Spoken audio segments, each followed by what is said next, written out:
Hello and welcome to Introduction to Digital Literacy. My name is Jamie Copes. I'm a tutor training and digital literacy project manager for Wisconsin Literacy. This training was designed for volunteer tutors who work with adult students, but it's possible you've joined us in your role as not a tutor. Whatever your role in adult education, I want to start by thanking you from the bottom of my heart for your commitment to this important work.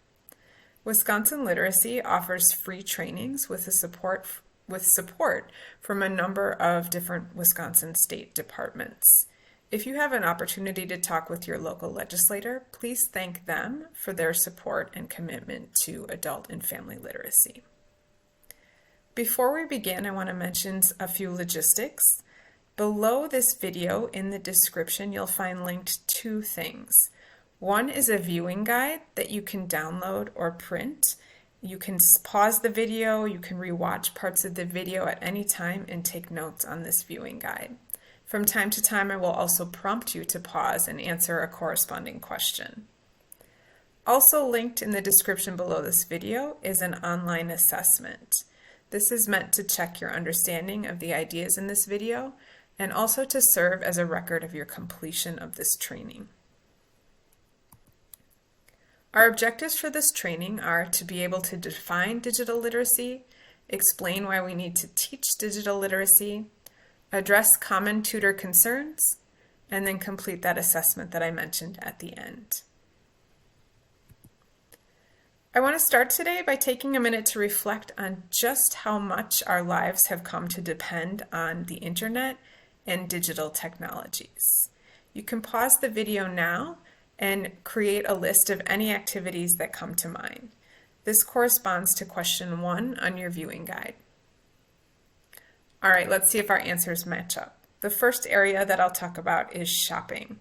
By now, almost all of us have purchased at least one thing from Amazon. And during the height of the pandemic, shopping for groceries online became popular as well. But even if you go to a physical grocery store, you might be asked to download an app to help you collect digital coupons.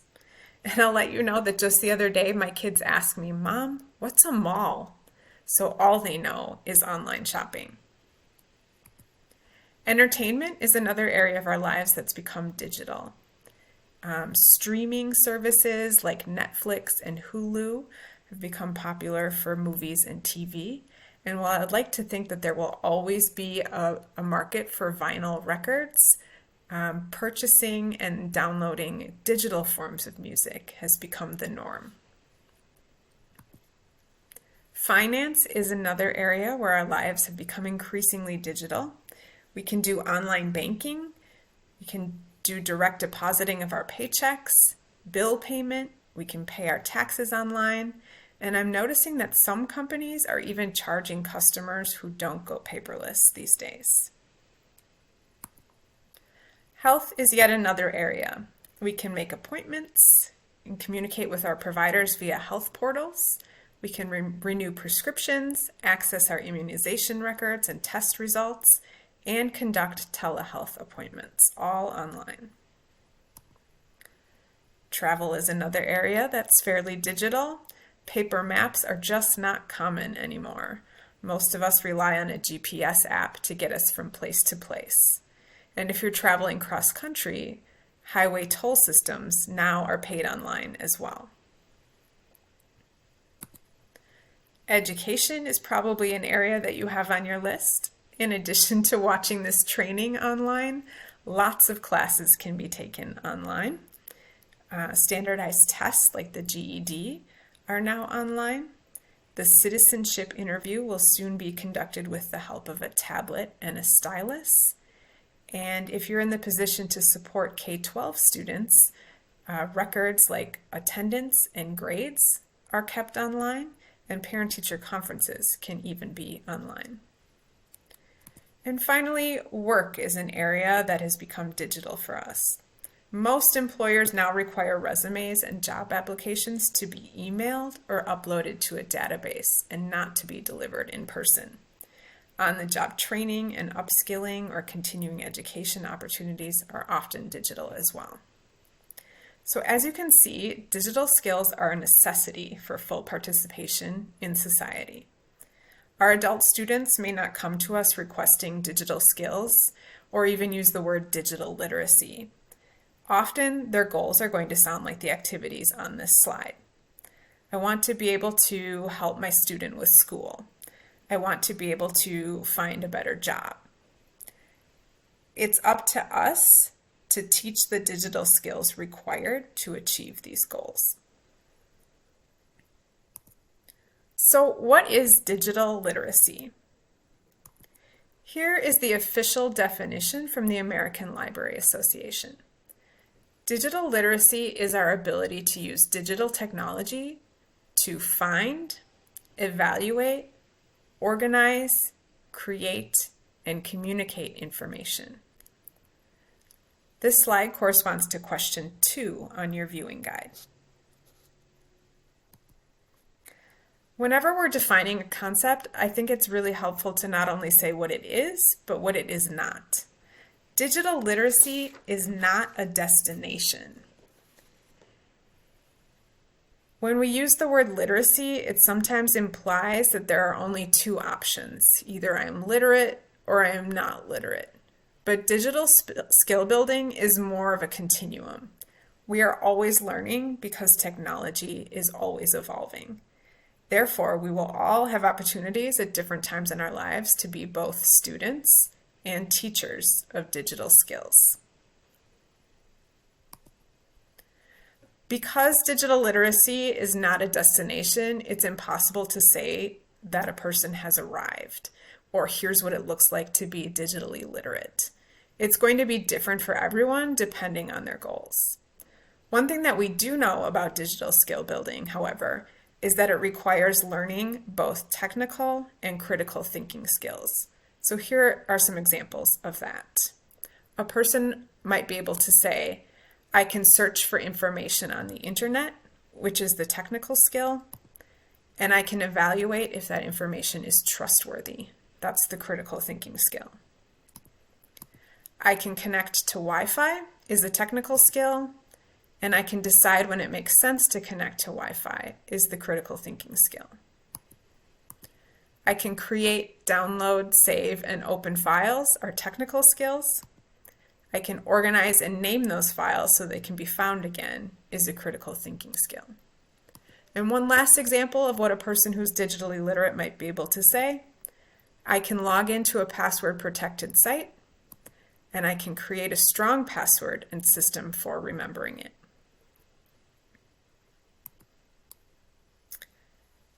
If you're not already convinced that we should be embedding digital literacy into our adult education instruction, here are some more reasons these skills are essential for our adult students.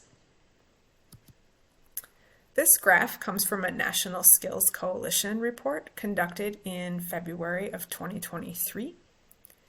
The researchers analyzed want ads, 43 million of them, during 2021. And as you can see, there's overwhelming demand for digital skills, with 92% of all jobs requiring definitely digital or likely digital skills.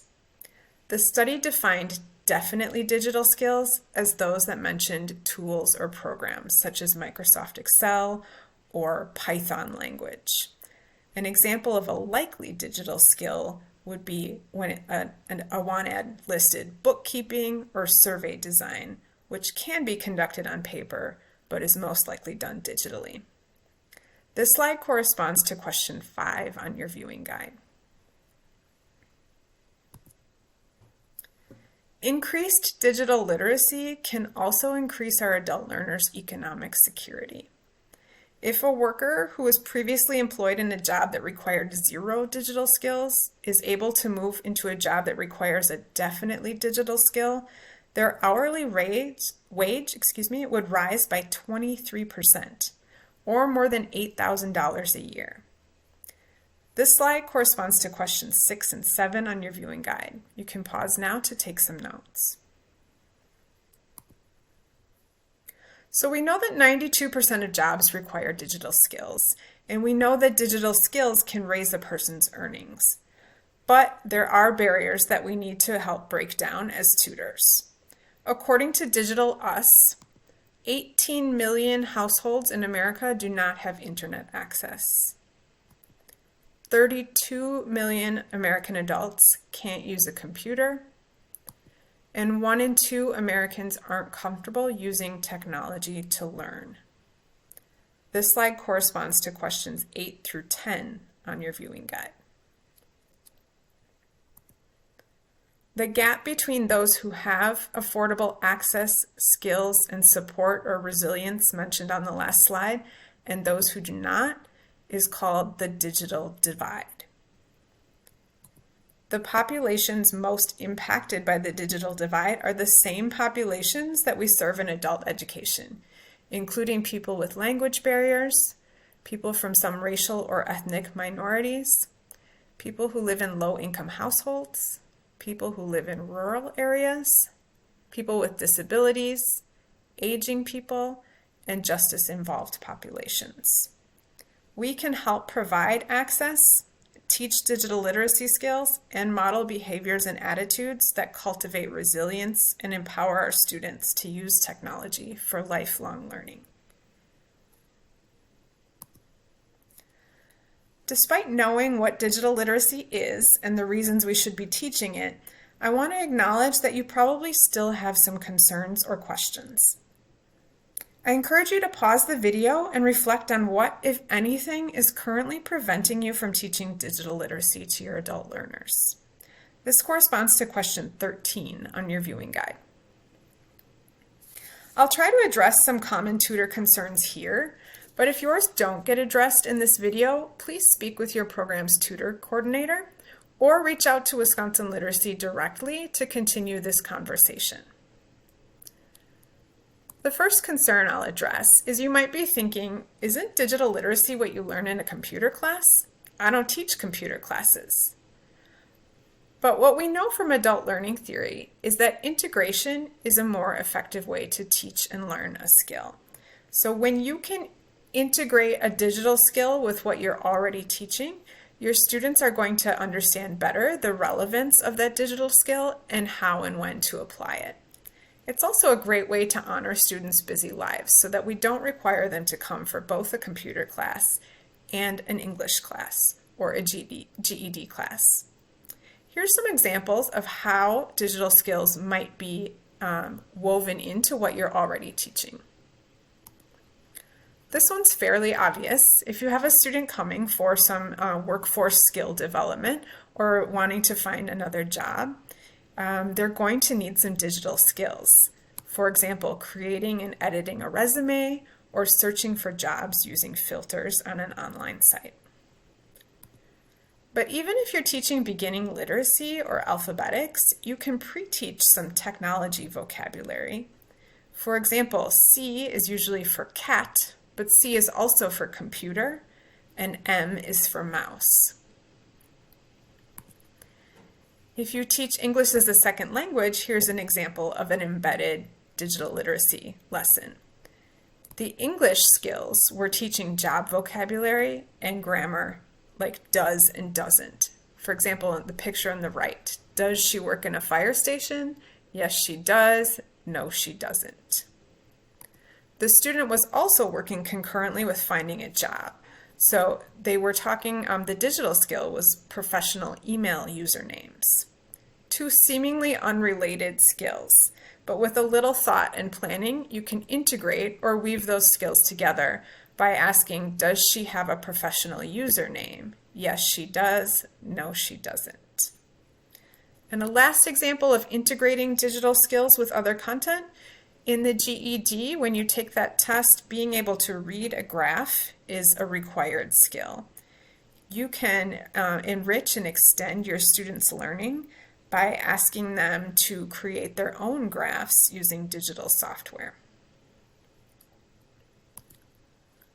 Another common concern we hear from tutors is about how their own digital skills compare to their students. You might have the sense that your students are more tech savvy than you are. Possibly because they're younger than you, but that's not always the case. While it's often assumed that younger workers are so-called digital natives who automatically know how to use technology, research shows that it isn't the case.